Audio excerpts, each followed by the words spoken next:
ஜர்தோசி ஒர்க்குக்கு என்ன needle use பண்ணணும்னு தெரியலையா? அப்போ உங்களுக்கு தான் இந்த வீடியோ.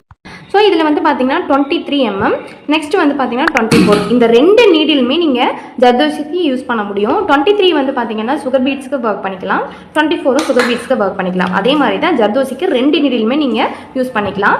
நெக்ஸ்ட் வந்து பார்த்தீங்க அப்படின்னா இந்த அயன் நீடிலேயே உங்களுக்கு லென்த் அதிகமாக இருக்கும். ஸோ இந்த நீடில் வந்து சுகர் பீட்ஸும் நம்ம யூஸ் பண்ணிக்கலாம், ஜர்தோசி ஒர்க்குக்கும் இதை யூஸ் பண்ணிக்கலாம்.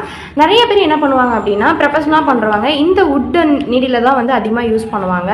ஏன்னா நீங்கள் ஃபர்ஸ்ட் ஸ்டார்டிங்கில் இது வந்து யூஸ் பண்ணுறதுக்கு ரொம்ப கஷ்டமாக இருக்கும்.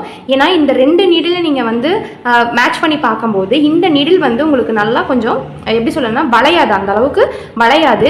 ஆனால் இந்த வுட்டன் நீடில் வந்து பார்த்தீங்கன்னா நல்லா வந்து வளையும். அப்படிங்கும்போது பிகினர்ஸாக இருக்கவங்க ஓரளவுக்கு வந்து எனக்கு இப்போ தான் ஆரி ஒர்க் போட்டுட்ருக்கேன் அப்படின்னு ப்ராக்டிஸ் பண்ணுறோம், இப்போ நம்ம பண்ணிட்டு இருக்கோம் இல்லையா, இந்த ஒர்க் பண்ணும்போது உங்களுக்கு இது ரொம்பவே கஷ்டமாக தான் இருக்கும். ஏன்னா நல்லாவே பெண்ட் ஆகும், அப்போ நீங்கள் வளைச்சி போடுறதுக்கு கஷ்டமாக இருக்கும். அதனால இந்த நீடிலே நீங்கள் யூஸ் பண்ணலாம், ஒன்றும் தப்பு கிடையாது.